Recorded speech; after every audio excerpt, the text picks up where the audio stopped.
we got Jason here at Skydive DeLand. How you doing, my friend? Great. Tell everybody, what are we doing here?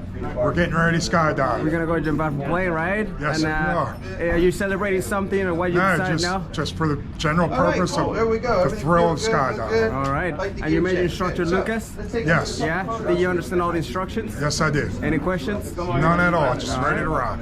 Have a great skydive. See you outside. Thank you.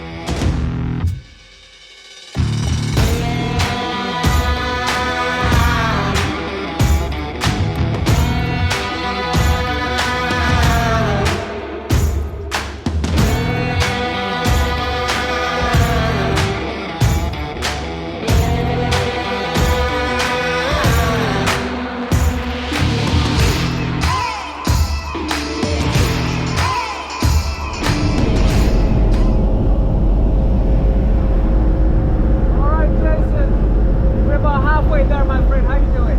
Feeling great. It was just amazing seeing the others jump out of the plane.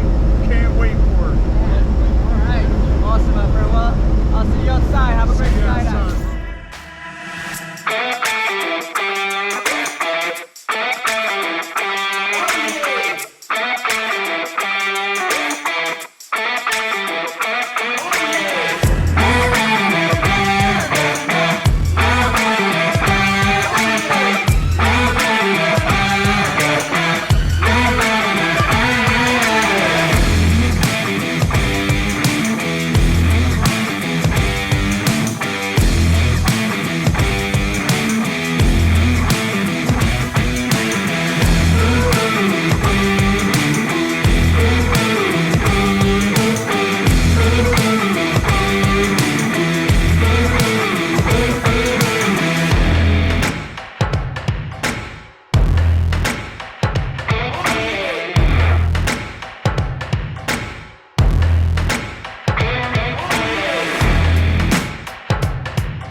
Stand up, buddy. Stand up. Yeah.